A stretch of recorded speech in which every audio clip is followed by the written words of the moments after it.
Part 3, judging your brother. Again, a leader is tall as the tree, and he will flow into his what? His brother, and what? Bless his brother like that tree blesses this forest. That's a leader.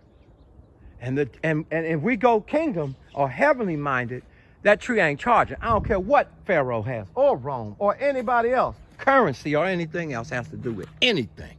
This forest not charging for nothing. It drinks from the rain, it has minerals in the soil, and it gives back. So if a man or a woman has given anything back to society in a good sense, focus on the good thing first before you go to judge them. Find the good thing. To say that no man has nothing ever good in him, that's how dictators take over control. That's how people brainwash people about any person born of, and God made them in his image, and they got nothing. Well, they said that about black people. You know, they're monkeys. They're half of a person. A philosophy, a scientist. You know, a science. They made it a science. The circus. They left out the circus that they made in, now, like Stalin. He had a circus movie. It won Oscars. Google it. YouTube it. The black people that left Russia came over here, and they didn't like America. They went back, many of them, because of the way they were treated, though they were told that them people was your enemy. Stalin didn't have problem, I don't think, with black to make a movie with the Senate and a big, long speech and the circus part of it, clowning this country, and then turning around. And yeah, he mass murdered, genocide, his own people. But he didn't gather up the blacks like they did here and lynch them. Instead, he saw it as a mechanism to taunt America.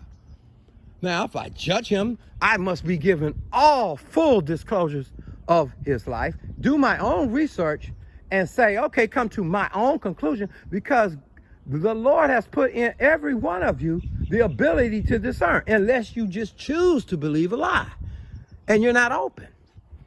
And you can go, well, he wouldn't have done us like that, the black people. Yet you would think the reason why they didn't go there, many believe that during 1932, look it up, blacks in Russia, YouTube it. Because we were told something by another leader. So leaders can only point you to a general principle. If it's the opposite of love, they're pointing you to hate. Don't hate it. You ought to know in yourself, hate will kill you by now. Unforgiveness, impatience, no faith, unbelief, all these things is not how God created us like this for us to operate. And so when we come in true alignment, we ask God for wisdom. He goes to moving. And then we go in alignment. Because we start saying, Lord, I'm going to line up with general principles here. I asked in faith. I'm not going to be double-minded about the situation. God, show me wisdom. And when it comes, and how it comes, and where it comes, and who gives it to you, whether it be a donkey or a man, who cares? Get your gold, get your oil, get your lamp lit, so you can see your path. And if you're keeping the sayings of the general teachings, of the general principles that govern and create worlds, laws and principles like gravity, like sowing and reaping, like appreciation, praise, and gratitude. Like, add that, you got the opposites of them, you start self-deteriorating. The law, they call it the law of sin and death, because our minds are polluted with poison. Look at the media today. So I'm saying, in judging on one, and this, again, in conclusion, brother was a judge. I'm going to Frederick K.C. Price. I'm in South Central, gang member, going to church. I'm saved, I thought. And I obviously was. I'm still here.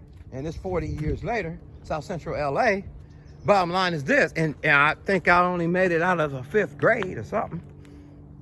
The bottom line is, greater is he that's in you than he that's in the world. And that world, and he could be anyone in the world. God, the Father, will show you his truth. If you're a believer, you would see it in the sayings of Christ. If you believe in that way, the way, right?